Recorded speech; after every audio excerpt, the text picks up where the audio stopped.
Hello दोस्तों, मेरा नाम शिवेंद्र कुमार मिश्रा है। ठीक है। आज की इस वीडियो में हम बात करते हैं बायो में। लास्ट वीडियो में हम बोले थे कि आपको बताएंगे कैसे PYQ सॉल्व करना है, कैसे NCERT रीड करनी है, एक्सरसाइज करनी है नहीं करनी है, और सब बाकी पॉइंट भी जैसे एग्जाम्पल वगैरह कैसे सॉल्व करें, क्या करें, जैसे 360 में 360 बायो में आ सकें। मेरे ऑलरेडी 2 बार 350 नंबर नीट में बायो में आ चुके हैं और इस साल भी 325 नंबर बायो में थे। ठीक है।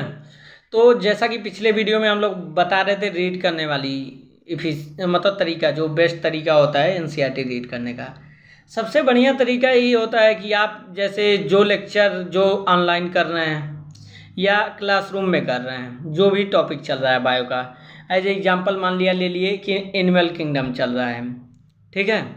तो आप एनिमल किंगडम जो क्लास में लेक्चर चला है उसको एक बार नोट्स को पढ़िए, उसके की कॉन्सेप्ट को देखिए, लेकिन अल्टीमेट आपको आके घर पे कम से कम उस टॉपिक को जो पढ़ा दिया गया है वो वाला टॉपिक पूरा NCERT से रीड करके, इसके बाद अब स्कूल पे जो आप स्कूल कह रहा हूँ, कोचिंग में या ऑनलाइन क्लास में जो भी रीड किए उसको आप NCERT से मैच कराओ कि NCERT से क्या आउट में भी पढ़ाया जा रहा है कोचिंग पे। अगर पढ़ाया जा रहा है तो परेशान होने की ज़रूरत नहीं है। आप कुछ पॉइंट जो आपको लगे कि प्रीवियस ईयर क्वेश्चन में वो क्वेश्चन मिले हैं तो उसको स्टार करके नोट्स में रख लो।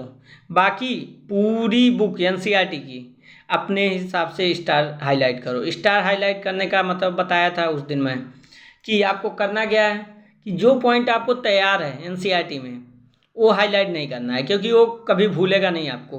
आपको वो पॉइंट स्टार मार्किंग करना है या हाईलाइट करना है जो आपको याद ही नहीं है, आपके लिए एकदम नया पॉइंट हो, न्यू पॉइंट, आज तक जब तक NCERT पढ़े हैं उसमें सबसे ज़्यादा न्यू पॉइंट जो लगे। ठीक है। तो उसको स्टार मार्किंग कर लीजिए। इसके बाद अब आते हैं, मेन चीज़ होता है टॉपिक वाइज डाइवर्जन। जैसे डाइवर्जन क्या समझा रहा हूँ कि आप जैसे क्लास में पढ़ाया जा रहा है, मान लिया एनिमल किंगडम, तो एनिमल किंगडम में आप प्रीवियस ईयर क्वेश्चन उठाएंगे ना तो 100% क्वेश्चन पूरा NCERT से आता है, बाहर से कुछ एक भी क्वेश्चन नहीं आता है। ठीक है।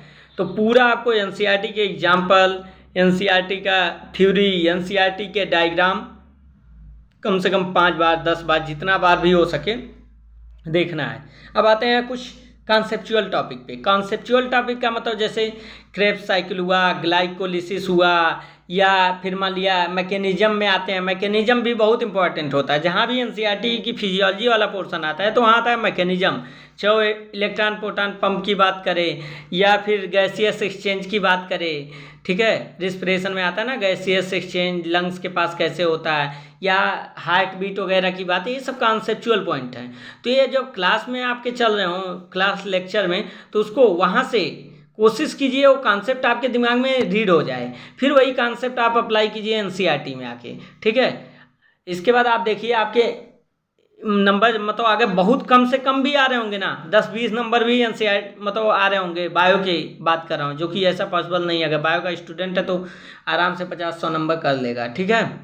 तो आपके नंबर सडन 300 पार कर जाएंगे। बस वो टेस्ट NCERT बेस्ड होना चाहिए। अगर आउट ऑफ NCERT टेस्ट में दिया जा रहा है तो वो क्वेश्चन गलत होते हैं, तो उससे बहुत ज़्यादा परेशान होने की ज़रूरत नहीं है। वो क्वेश्चन आप एक डायरी में नोट कर लीजिए और याद कर लीजिए। ठीक है।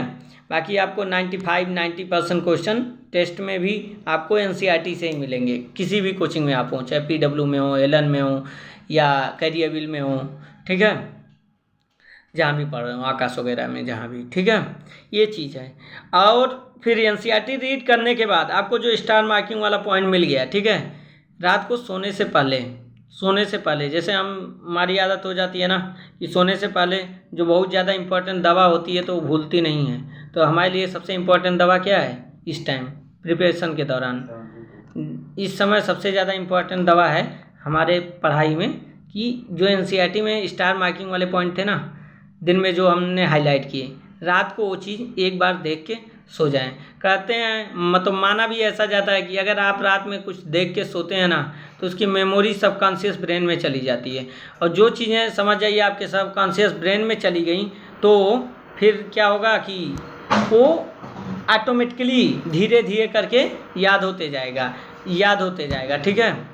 और ये सब चीज़ें हैं। और अगले वाले वीडियो में हम नेक्स्ट वीडियो में बात करेंगे कि कैसे PYQ सॉल्व करना है, ठीक है। इस वीडियो में सिर्फ इतना ही रहने देते हैं हम, ठीक है, ओके।